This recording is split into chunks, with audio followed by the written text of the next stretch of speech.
guiding beliefs of the Jehovah's Witness organization. And firstly, do you consider Jehovah God to be a loving God? Absolutely. 1 John 4:8 says so. And do you consider Jehovah God to be a compassionate God? Yes, I do. And does Jehovah God recognize the worth and dignity of all human beings? Absolutely. So in other words, not restricted only to those who are members of the Jehovah's Witness. Recognize the worth and dignity of all human beings. Absolutely. So in other words, not restricted only to those who are members of the Jehovah's Witnesses. No. And obviously that includes women and children. Women and children as well. Choices. Yes, we do. And as I understand it, your organization does recognize an individual's freedom to report crimes to the authorities. Absolutely.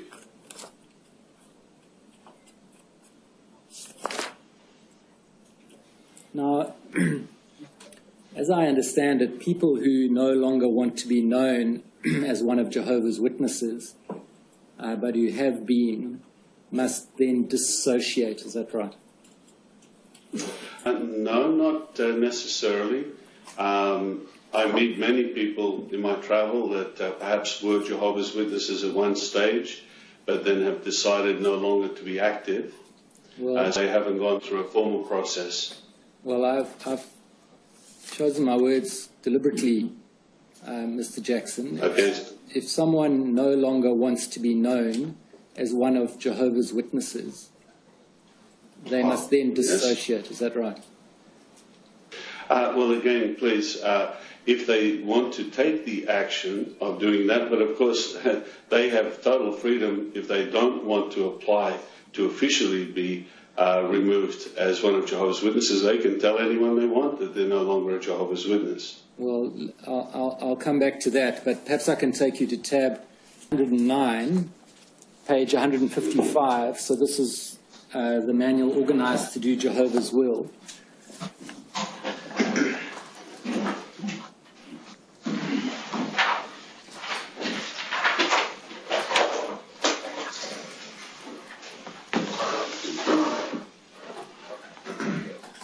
Is this the section on disassociation? Yes, that's right. So this is a manual which is issued to all baptized Jehovah's Witnesses. Is that right? That is correct. And this let me clarify, to be precise, those who are approved to go from door to door. Well, so someone who's preparing for baptism and is an unbaptized publisher would be allowed to have a copy. Okay, I see. So all baptized Jehovah's Witnesses would be guided by this, but in addition you say some who are not yet baptized. Publisher would be allowed to have a copy. Okay, I see. So all baptized Jehovah's Witnesses would be guided by this, but in addition you say some who are not yet baptized may also have a copy of this.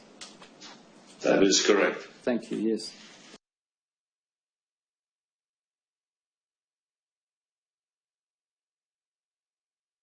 No, there isn't one available. Yes. All right, so if the action applies to the action taken by a person, and this recent edition is there? No, there isn't one available. Yes. All right, so if the action applies to the action taken by a person who, although a baptized member of the congregation, deliberately repudiates his Christian standing, rejecting the congregation by his actions, or by stating that he no longer wants to be recognized as or known as one of Jehovah's Witnesses. So is it the case then that someone who no longer wants to be recognized as or known as one of Jehovah's Witnesses... well, again, please, if they want to take the action of doing that, but of course they have total freedom if they don't want to apply to officially be removed as one of Jehovah's Witnesses. They can tell anyone they want that they're no longer a Jehovah's Witness. Well, I'll come back to that, but perhaps I can take you to tab 109, page 155. So this is the manual organized to do Jehovah's will.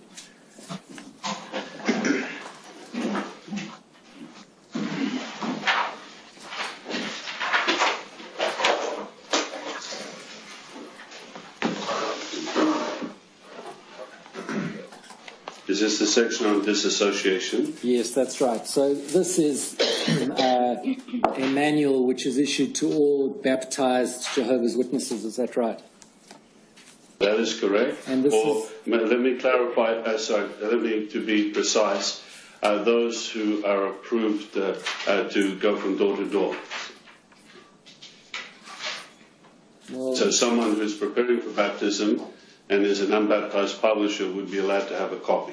Okay, I see. So all baptized Jehovah's Witnesses would be guided by this, but in addition, you say some who are not yet baptized may also have a copy of this. That is correct. Thank you, yes. And the second edition is there? No, there isn't one available. Yes. All right, so affiliation applies to the action taken by a person who, although a baptized member of the congregation, deliberately repudiates his Christian standing, rejecting the congregation by his actions, or by stating that he no longer wants to be recognized as or known as one of Jehovah's Witnesses. So is it the case then that someone who no longer wants to be recognized as or known as one of Jehovah's Witnesses must then disassociate? No, it doesn't say they must do anything. If you read on, you'll see there's a process. This gives the person the right to officially have an announcement made that they're no longer one of Jehovah's Witnesses. But as I already said, if they decide they don't want to exercise that right, they don't automatically come under this provision. People who don't exercise that right are then, in other words, they, as you described, inactive. They're still subject to the rules and discipline of the organization, aren't they? I would have to check on that because personally that's not my field. But my understanding is if a person has made it known by their actions in the community over a period of years that they're not witnesses, we would only hold any reports in abeyance until they decided they wanted to return. Well, Mr. Jackson, I have to say that my understanding is if someone in that position is caught transgressing one of the rules, then they would still be subject to the disciplinary procedures, including possibly disfellowshipping. Is that not right? That is a possibility, but in all fairness to your question, I think there are circumstances that I couldn't make a definitive comment on that. Yes. And so, for example, if they had become inactive or sought to fade without formally dissociating, and the elders came to visit and found them celebrating Christmas or a birthday, they would be found to be in transgression of the rules, would they not? That is not my understanding. But again, as I said, it's not my field. That goes into policy with regard to those type of things. But from my personal experience, that's not the case. Well, you say it's not your field, but you remember the governing body, which is responsible, as you've said, for the whole field, and you've been a member for 10 years, and all the committees are responsible to and accountable to the governing body. So that is correct. So it is your field, isn't it? Only as far as approving the basic scriptural principles. So is there a scriptural principle that you have in mind you want to ask me about, or are you talking about policies and implementation of policies? So there is a difference there. Yeah, and the policies are all subject to the scriptural principles, aren't they? Yes, and if you have a question on the scriptural principle, I'm very happy to try and explain it. And for that reason, the policies have to be approved by the governing body to ensure that they are in keeping with scriptural principles. That's correct. But the fact that the policies at times need to be changed shows that there is leeway there. And if it's not the case, as you seem to suggest might be a possibility, although you say you don't know, if it's not the case that someone who has not actively disassociated but merely sought to fade or become inactive is not governed by the rules, then where's the line drawn between those who are subject to the rules and those who aren't? That's a good question, and that's where judgment comes in. By judgment, I mean using a person's nous as to is someone still perceived as one of Jehovah's Witnesses in the community. Well, isn't that the point, that if someone is perceived as one of Jehovah's Witnesses in the community, that's because they have not disassociated or been disfellowshipped? Well, it has to do with what the person is telling other persons. Well, there's no middle road, is there? I mean, you're either a member and subject to the organization, or you're not. Isn't that the case? Yes, but I thought you were asking me about disassociation. Well, I am indeed. So if someone hasn't disassociated but has sought merely to become inactive or to fade, they're then still subject to the organization's discipline and rules. If they acknowledge being one of Jehovah's Witnesses. And if they do the contrary, which is to say they're not one of Jehovah's Witnesses, the effect of that is disassociation.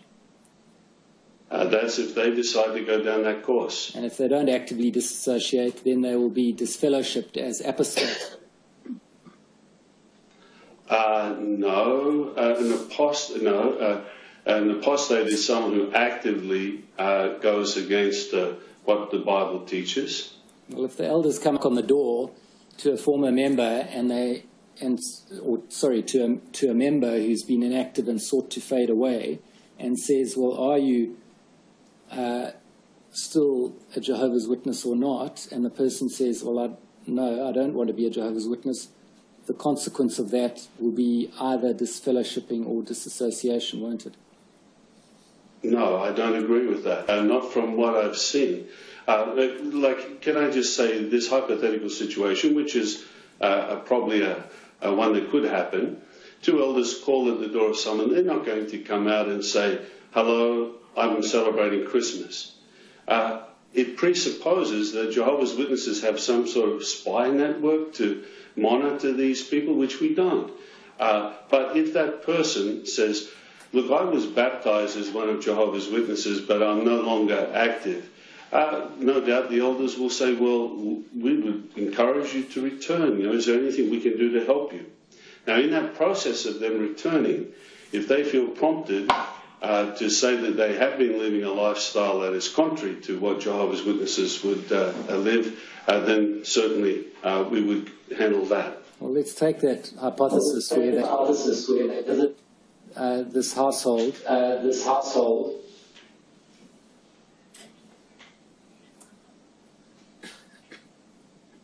Mr. Jackson, can you hear me? I can, yes. Sorry, you started, I didn't hear a question. Yes, it was echoing back at me, but it seems to have been resolved. Mr. Jackson, let's take that hypothesis of the two elders visit the household of someone who's been inactive for some time and seek to explore whether that person will come back to the active fold and encourage them to do so, in the process of which, in visiting that household, they find that that person is, in the eyes of the Jehovah's Witness, living in sin. That person would then be subject to the discipline of the organization, wouldn't they? In a case such as that, yes. And their only way to avoid that would be to disassociate. If they didn't want to go through the process, but might I mention in your hypothetical situation, the person has indicated that they want to come back, and many people in that situation do want to come back. No, Mr. Jackson, my hypothetical had nothing to do with anyone wanting to come back. My hypothetical is premised on the basis that someone wants to leave or not be involved, and I'm exploring the possibility which you put out there of them being able to just become inactive and not actually end up outside the organization or not end up disassociating. Do you understand? So I do. Sorry, I misunderstood the fact that you said that they'd indicated they wanted to come back. I'm sorry. So the point we've got to then is that, as I understand it, is that a person who's become inactive and wishes merely to remain inactive is still subject to the organization's rules and discipline, not so. You want to come back, but we don't we don't run a police state where we go and try and force people to follow our beliefs. Well, leaving that to one side, the point is if, for example, the elders visited and found the person to be living in sin in the eyes of the Jehovah's Witnesses, then the elders would, following the process and procedures, discipline that person under the rules of the organization, not so? Yes, like in a situation where it was found that someone who claimed to be one of Jehovah's Witnesses was living in sin, then the elders would try to ascertain, well, what needs to be done. We obviously want to help the person, so the first step would be to ascertain, do they want to come back? Are they willing to change what they're doing? And if ultimately the person is willing to talk to us, then yes, that would be involved with the judicial process. But if they're not, then either they must disassociate or they'll be disfellowshipped. That would be in that particular case, but I can think of many scenarios where it wouldn't be. And it's right, isn't it, in the case of both disassociation and disfellowshipping, the remaining members of the Jehovah's Witnesses cannot associate with the disassociated or disfellowshipped person. Yes, that's according to the Bible principles, which I'm sure you've already read. And that it's even family members not living in the same household. Freedom from the organization on the one hand and friends, family and social network on the other. I thought I made it quite clear that I don't agree with that supposition. Well, you see, are we talking about a gross sin that's been committed or someone who just wants to leave Jehovah's Witnesses? Let me clarify it. If someone no longer wants to be an active Jehovah's Witness and they're not in the community viewed as a Jehovah's Witness, we do not have a so-called spiritual police force to go and handle that. Mr. Jackson, the reality of the situation is that a person who's been baptized to Jehovah's Witness is thereafter either in the organization or out of it. Is that not right? I think perhaps you've got your facts a little wrong there. Well, I don't think that's correct, because you've accepted already, Mr. Jackson, that a person in the situation you've postulated of merely becoming inactive is still subject to the rules of the organization.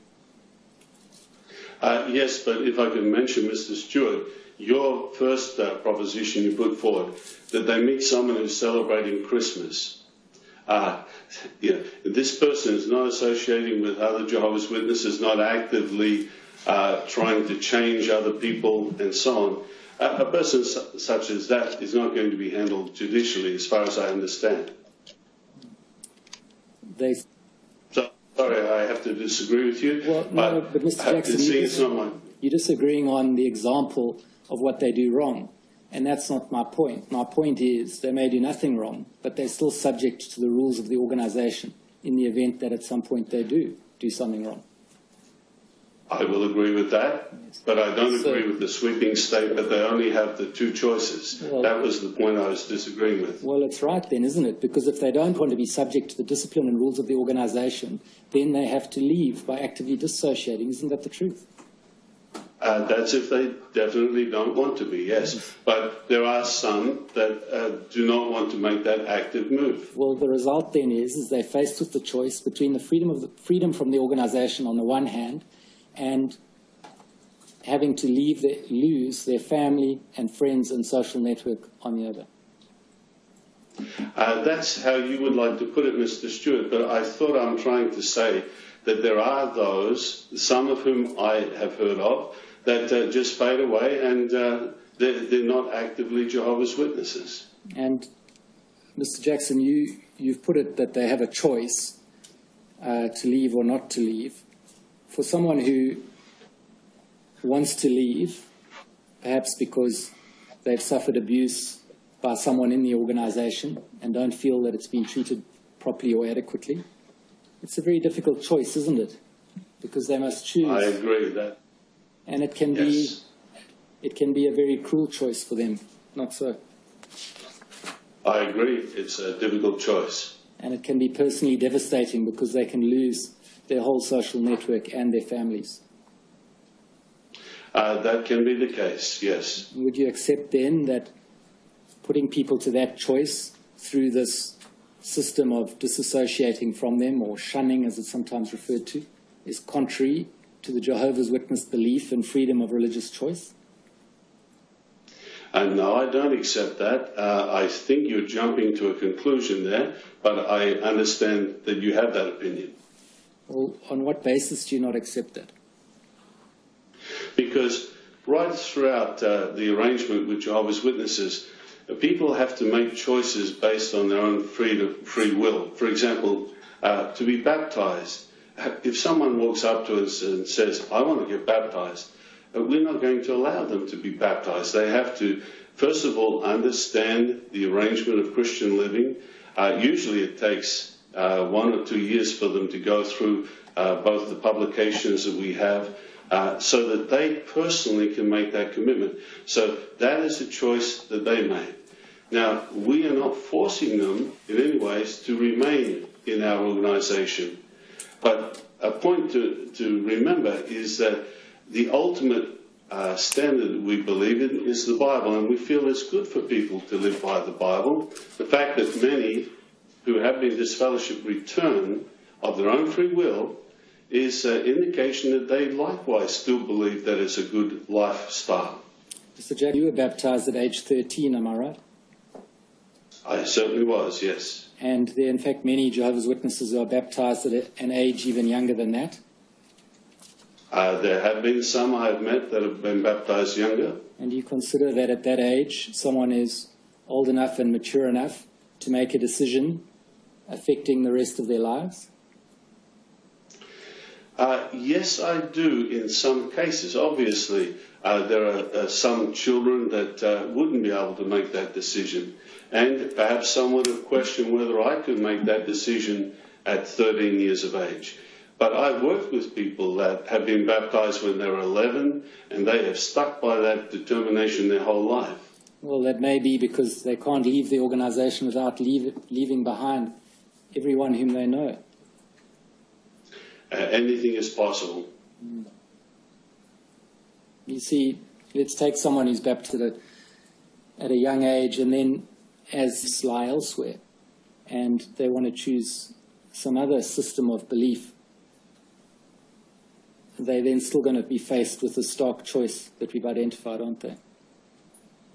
That's true. So on that basis, I suggest to you that that policy and practice of your organization is in conflict with the Jehovah's Witnesses' belief, as you've said it is, in freedom of religious choice.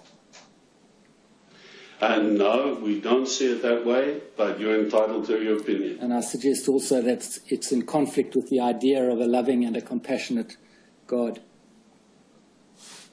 Certainly, that wouldn't be in harmony with the Bible, what the Bible says, because at times Jehovah disciplined his people by having them go into exile, come back. So Jehovah is someone who believes in the ultimate overall benefit or good for persons, and sometimes that includes some form of discipline.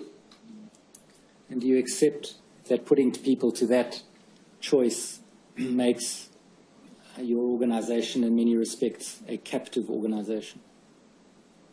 I do not accept that at all. Is there a scriptural basis to this policy of shunning? Yes. Thank you very much for the opportunity to express it. 1 Corinthians is the scripture, and no doubt you've seen it already. But 1 Corinthians, that's on page 1530. Can you just identify? And in this, 1 Corinthians chapter 5, and starting at verse 1, it speaks of a situation where there was sexual immorality in the congregation in Corinth. Sorry, Mr. Jackson, I'm really just asking, is there a scriptural basis, and you've identified what it is? Because my next question is can it can it change? In other words, is there a basis upon which you foresee that your organization might be able to change that policy? No. Now, do you recognize, Mr. Jackson, and in asking this question, let me make it clear, I'm not suggesting it's peculiar to the Jehovah's Witness organization. There are many, many organizations in this position. But do you accept that the Jehovah's Witness organization has a problem with child abuse amongst its members?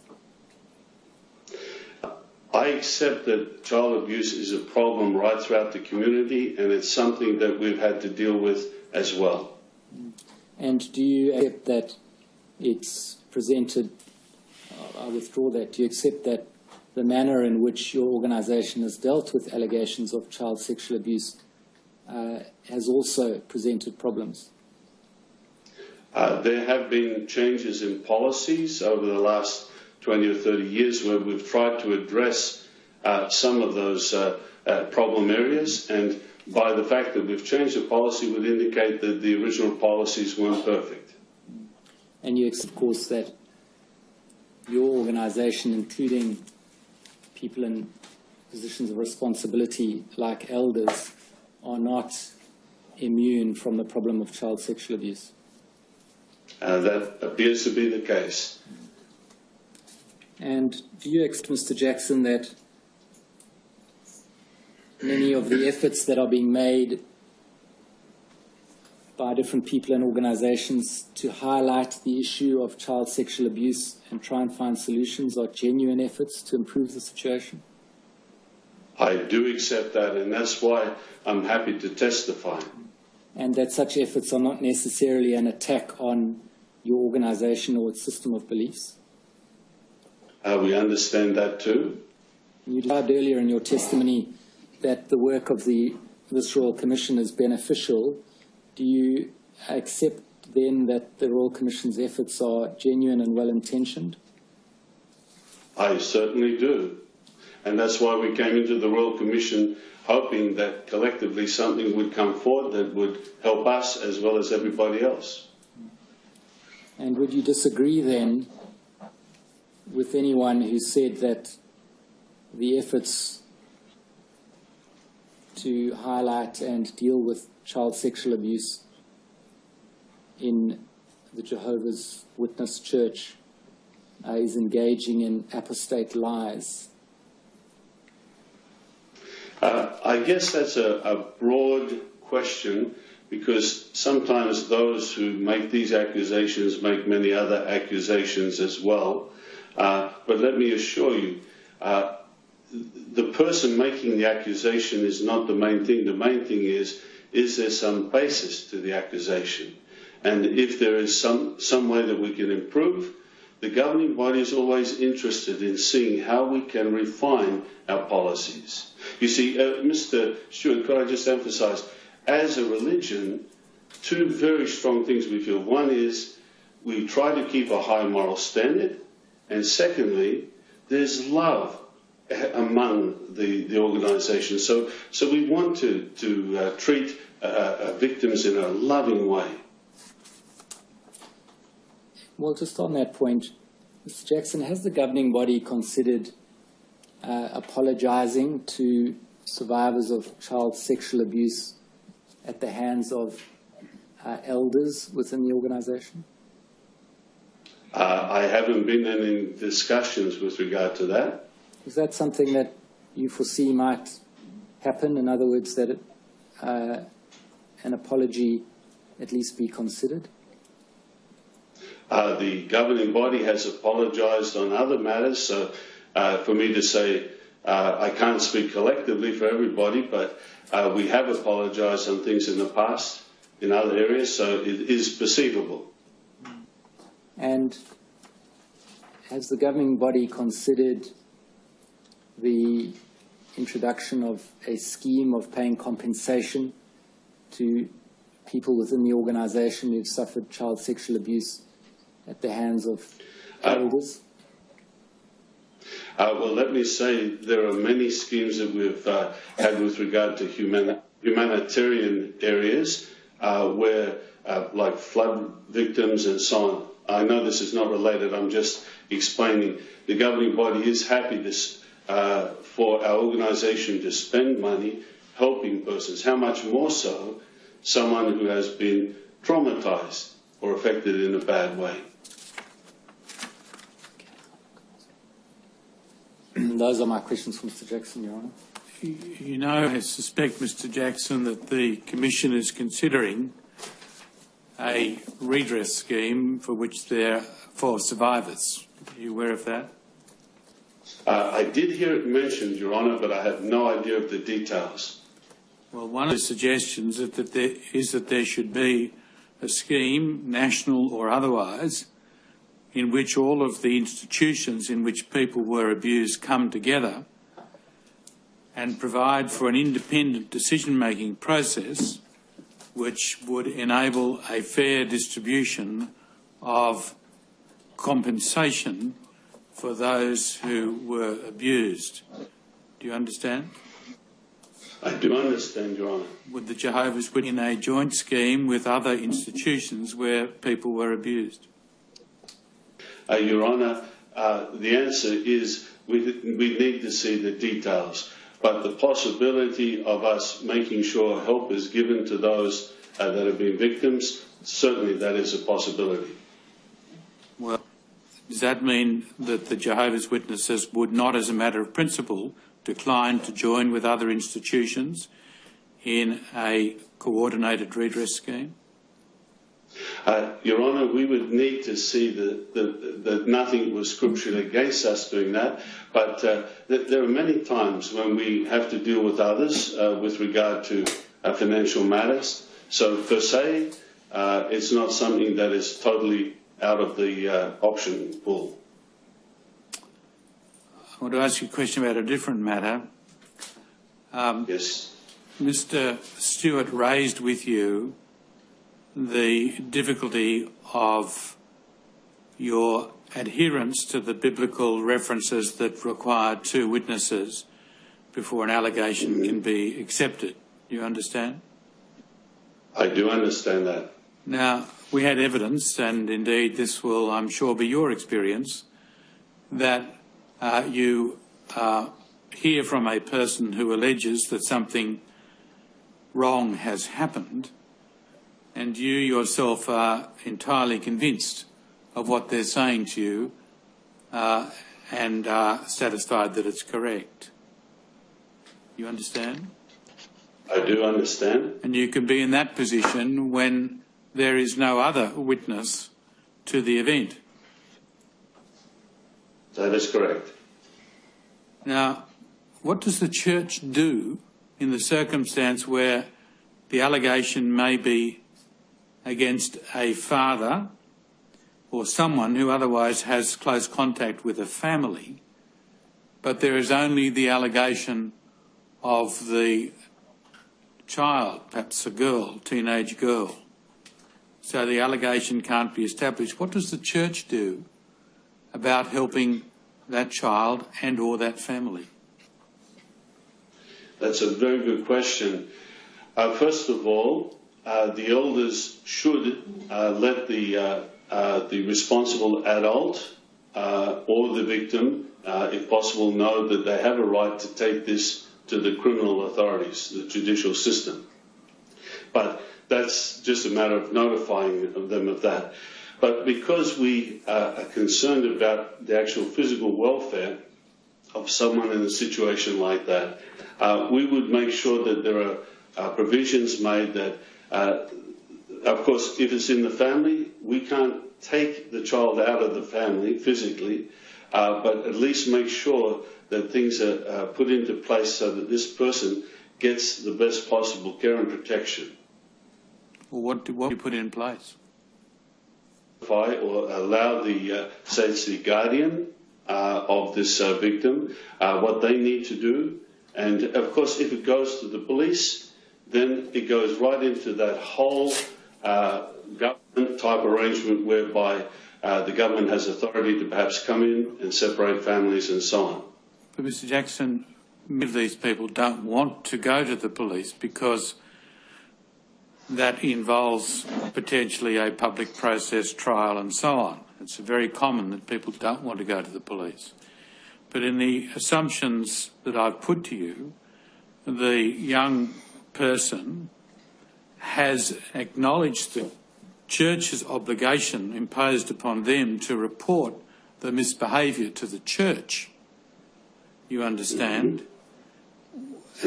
And then they find that the church won't determine the allegation to be true and act accordingly because there's only one witness, that is the young person.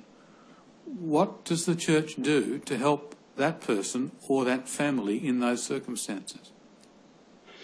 Well, as I mentioned, first of all, we would let them know that they should go to the police and try and, because this is beyond the parameters. Mr. Jackson, we covered that. This is a person, and there are many of them who don't want to go to the police, but they've come to your organisation because they're required to report misbehaviour.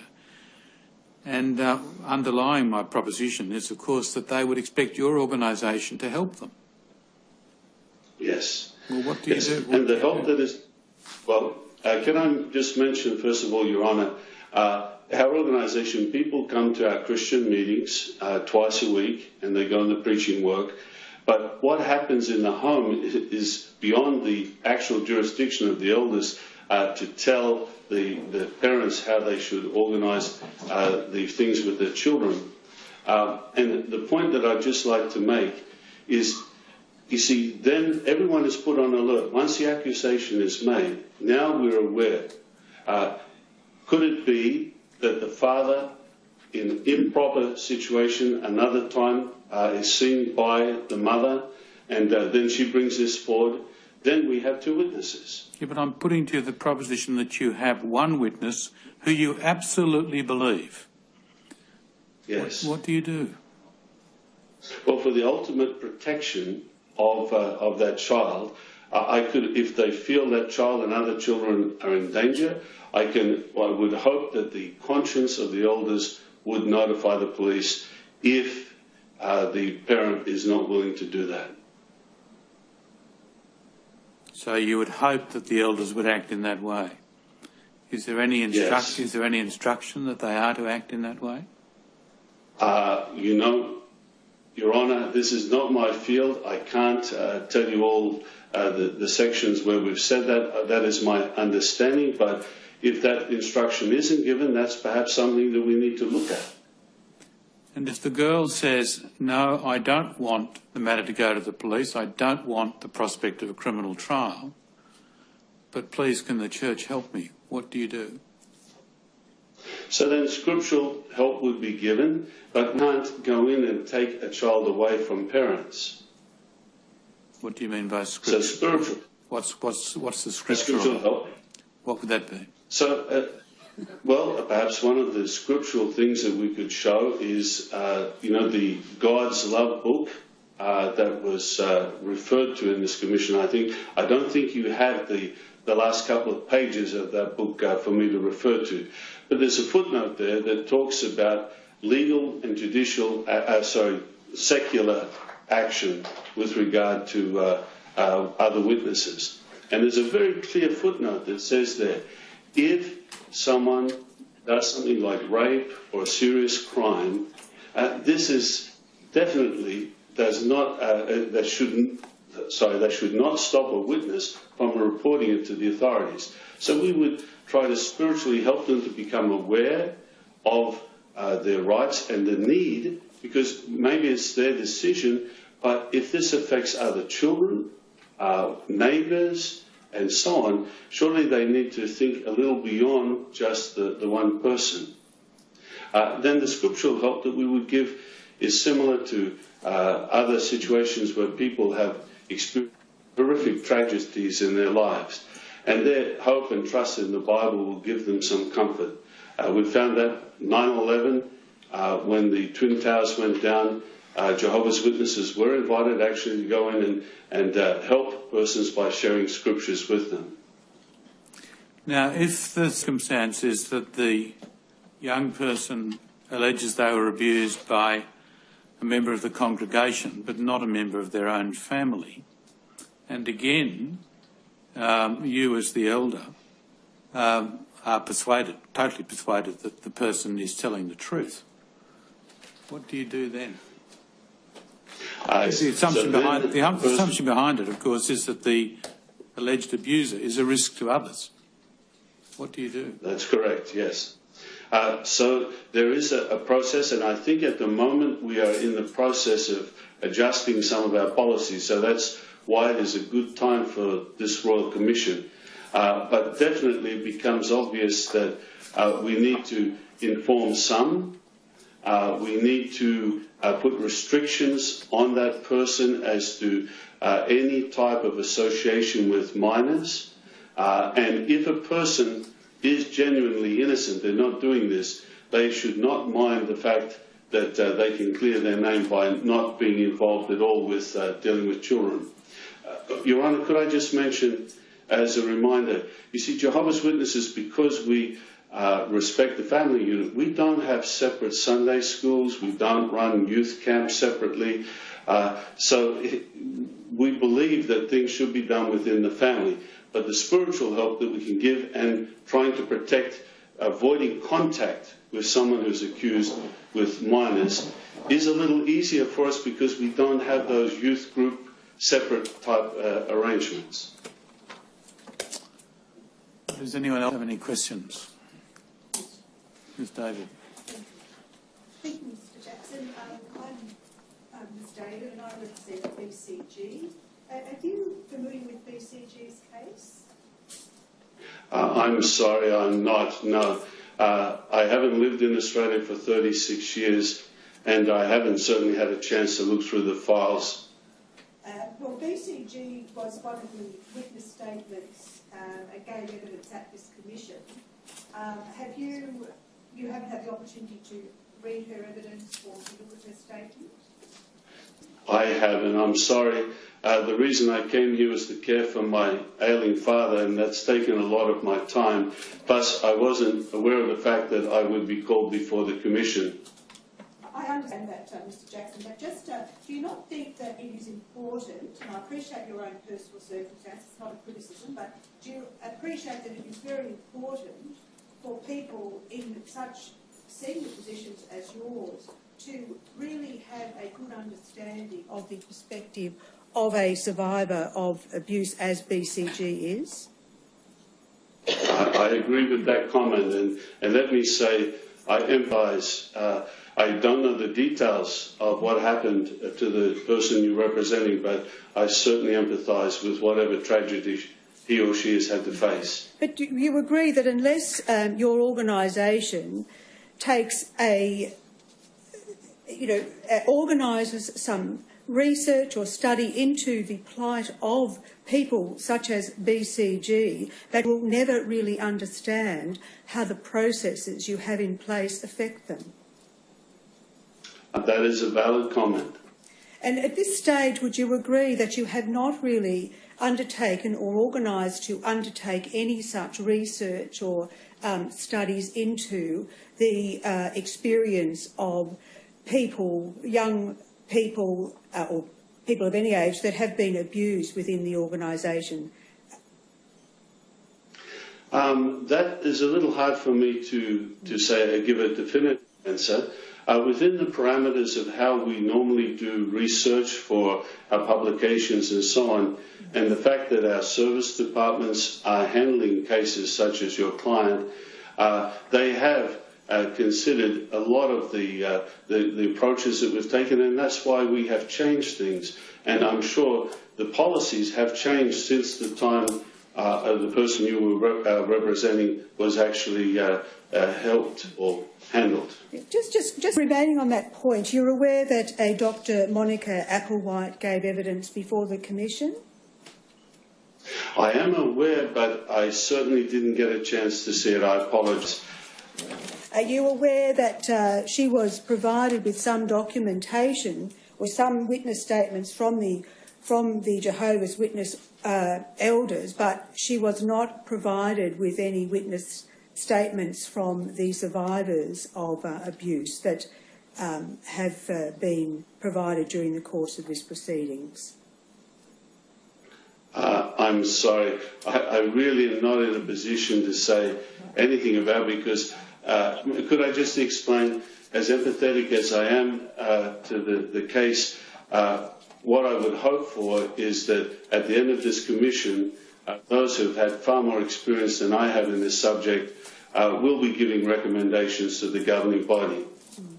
I appreciate that, and certainly I've certainly noted what you have said in the evidence today. I just want to make the point that can you understand how people like BCG, who have had nothing but just really very traumatic experiences, feel very concerned when they feel that their voices are not being listened to at all by the senior members of your organisation?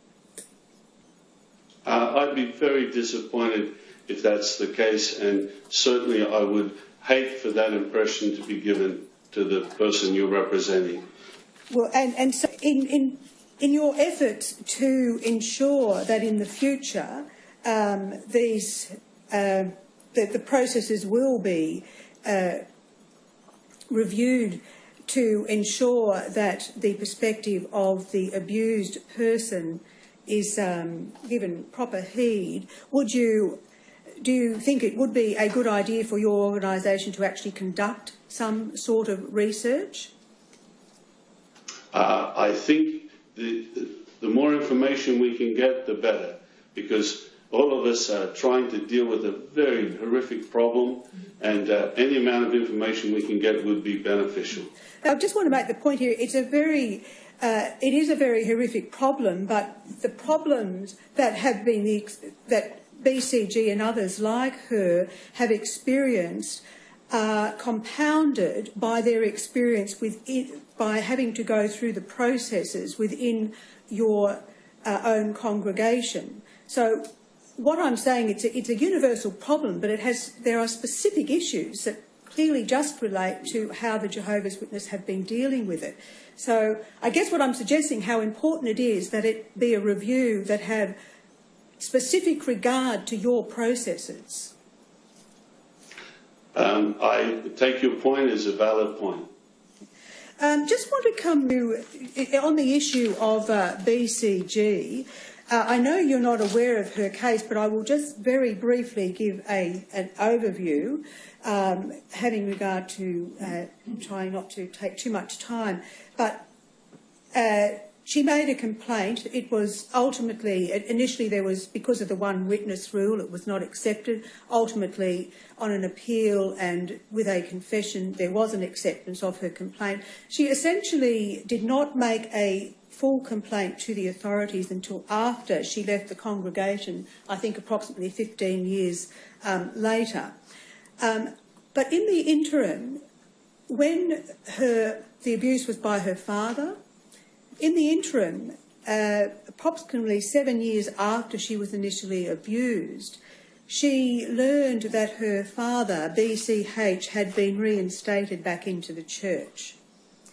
That's a very short history, but upon that event, she wrote an impassioned 5-page letter to the head office in Australia about her position and sought help.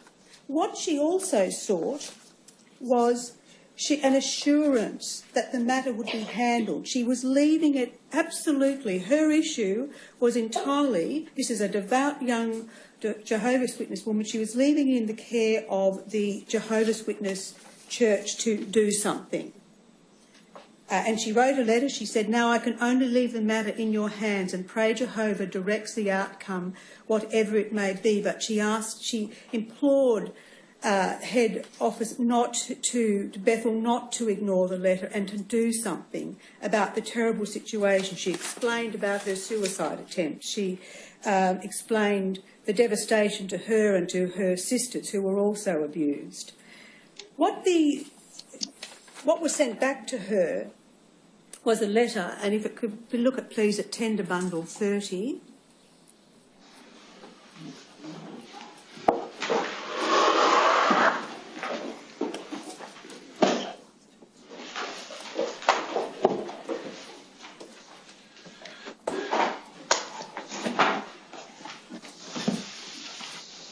Yes, I have it here. You have that letter. This was after 7 years of this. BCG has given evidence that after she made the complaint, that she did not receive any assistance or certainly sufficient support, or even scriptural support. But if you could look at that letter, you can see that it says, firstly, always throw your burden on Jehovah. Can you see that in the second paragraph? In the second paragraph, yes, I can. Yes. She was also told about the heartwarming prayer of David is appropriate, where he entreated Jehovah to preserve his tears in a skin bottle. She has given evidence here to the effect that she felt silenced by what she was told. And she also said, and what she was essentially advised, if you go to the third paragraph, is that that with Jehovah's help and your own effort, you can look forward to the new world of peace. But she was really given no solace to deal with what was going to continue to be very painful for her in this world. Do you agree with that? That having to read through that letter? So, yes, and this is the first time I've seen the letter. My apologies. But I would agree with you that if this is the only help she got, certainly that is not enough. But as I said, I don't know the case. What help did the elders give her personally? What are the circumstances? But I agree with you that something far more than a letter like this would be required to help her. And do you also appreciate that it could in fact be even some strict reliance on just giving scriptural guidance to someone who has suffered extreme trauma can in fact result in even a more damaging outcome for that particular person? Do you accept that? What I accept is that sometimes when a letter is written, it's very hard to convey the spirit behind the letter.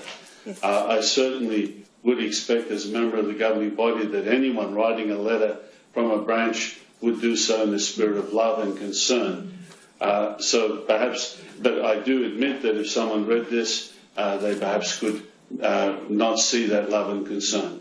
And we accept that by what she has said in her letter, which was, now I can only leave the matter in your hands, and I won't, it's a 5-page letter that there's not enough time to go through clearly here now, but throughout that letter she is seeking assistance, guidance, help. She's told you about the trauma she has experienced, but there's a real duty, isn't there, to do something about the overall well-being of a person such as BCG.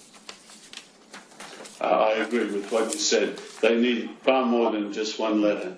And do you agree that given the special nature of the congregation, as I think you have said before, that it's not just a case of congregation where people turn up and go to church, it's a family, that there is therefore an even greater duty within that family to ensure that people like BCG are cared for in a comprehensive way?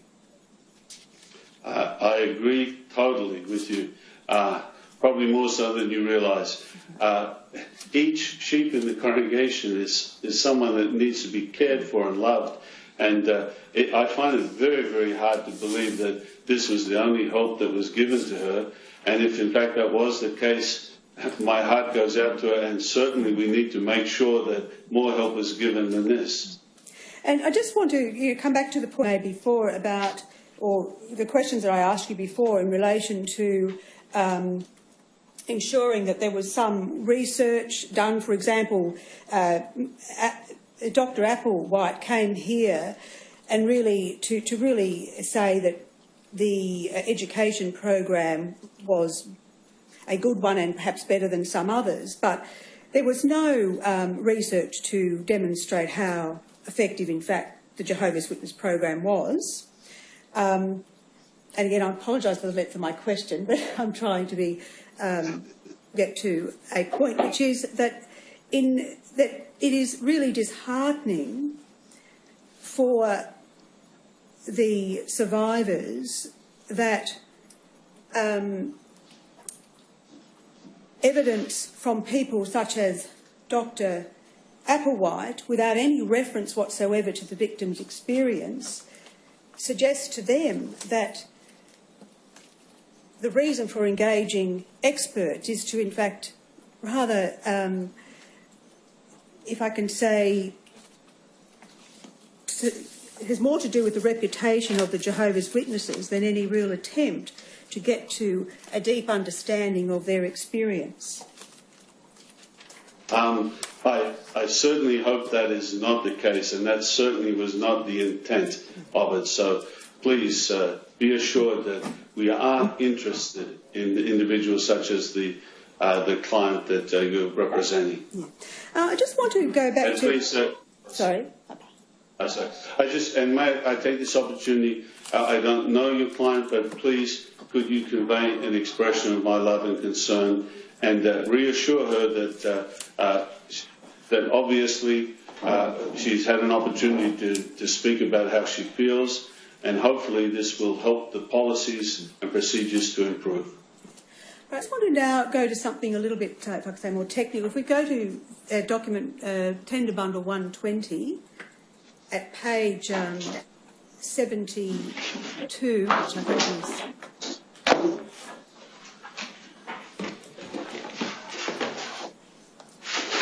page 72.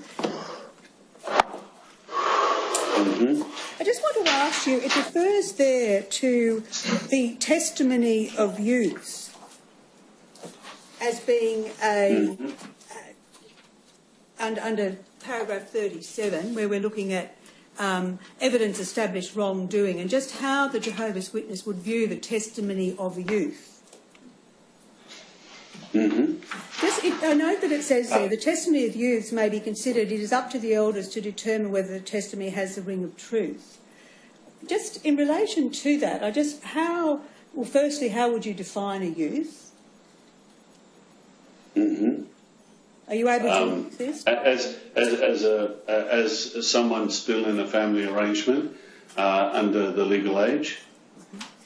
But perhaps in this context, I'm sure it means probably someone younger.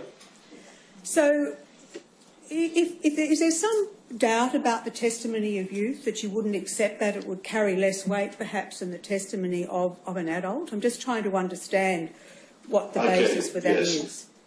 Pardon? Thank you very much for asking the question. It's a very good question. May I just mention, this is in the context of general disputes or things that may be handled. And could I give you an example that is not related to the Commission? It could be, say, for example, a mother and a father decide to separate, there's a divorce, and now the children, maybe the mother has primed the children to say certain things about the father in order to get custody of the child. Now, of course, Jehovah's Witnesses are not involved with deciding if parents, how they do divorces and so on. But you see, in a case like that, in the testimony of a child, you'd have to take in consideration in that situation whether or not they were influenced by one of the parents or otherwise. It's just only a caution to make sure that the evidence is credible. But may I stress, this is a general principle across all the type of things that we're handling. Can I just understand? I'm not quite sure I'm understanding. Wouldn't it be the case that you would have to consider the evidence of anyone to determine whether it had the ring of truth, whether they were a youth, child or adult? What's the difference? That is true, Your Honour. Well, that is true. To start, could I just say, with regard to sexual abuse, we've already made the statement that the child would be believed. But in these general principles that I tried to highlight with regard to a divorce or some other things, perhaps a child who's dependent upon a parent may be influenced in some way by them. So this is here to mark out the risk that someone's evidence might be influenced by another person, including an adult. That's correct, Your Honour, yes. And it's only a reminder. It's in no way designed to say that children cannot give evidence. Very well. Just in relation to, given that you've categorised the testimony of youth, is there any other, the testimony of children, is there, the testimony of children is not mentioned at all there, so I'm just concerned as to whether the testimony of children would have even lesser weight because of the age of a child and perhaps their vulnerability to influence. I'm not quite sure of your question, I'm sorry, but this is just in the context of, like you see, the next bullet point mentions the testimony of unbelievers and disfellowship or disassociated ones. It says may also be considered. So again, if someone has disassociated themselves, perhaps they have a grudge against someone in the organisation, but this person is credible in giving a witness, they could give a testimony. So it's just giving some general guidelines, common sense, nous type things to those that are handling these cases, but in no way is it designed to stop these ones. I was going to ask you about this bullet point, but you took us to it. It separates out the testimony of unbelievers and disfellowshipped or disassociated ones. It says that it may be considered, but it must be weighed carefully.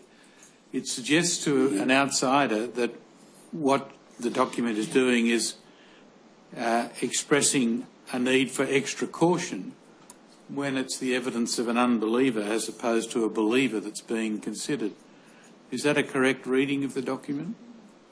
The reading of the document is saying someone who doesn't agree with or feel the same way we do about the scriptures, perhaps may take a different viewpoint on certain things. For example, the matter of lying. You see, Jehovah's Witnesses endeavour to be truthful and present facts in a truthful manner. Someone who is not a witness may have no difficulties at all about telling a lie. I'm not saying, Your Honour, that no Jehovah's Witnesses are perfect, but that's just a reminder there that these ones perhaps could make a false statement. So my assumption is correct that the document is saying be more careful with the evidence of unbelievers than you would be with the evidence of believers. Is that right? That's what it says. Yes, Your Honour. Sorry, just to be clear on the issue of the testimony of a child.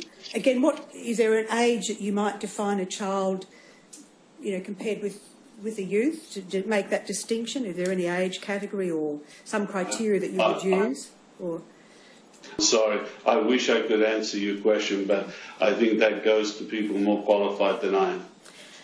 But if just coming to that, would that be an area that you would review in the context or in relation to any wrongdoing, but particularly in relation to, obviously, the matters in issue here, in relation to the testimony of youths? Because do you agree that that could very much confuse an elder who took that literally to, begin with a level of scepticism about the testimony of a youth? Your point is well taken, and that's why we update this book from time to time when we see perhaps inadequacies in it. And that as a whole, it might, by omitting reference to a child, it might make the reader consider, well, what is the status of the evidence of a child? Does it have any value at all? Mm-hmm. There's all other points. Yeah. Just an argument, when you were answering questions earlier to counsel assisting, and Your Honour, you clearly seemed open to the idea that perhaps prior to the Judicial Committee it might be an opportunity for women to be involved in that preliminary, if I could say, preliminary investigative stage. I'm just coming down to the point of where it says there must be 2 or 3 eyewitnesses, not just people repeating hearsay.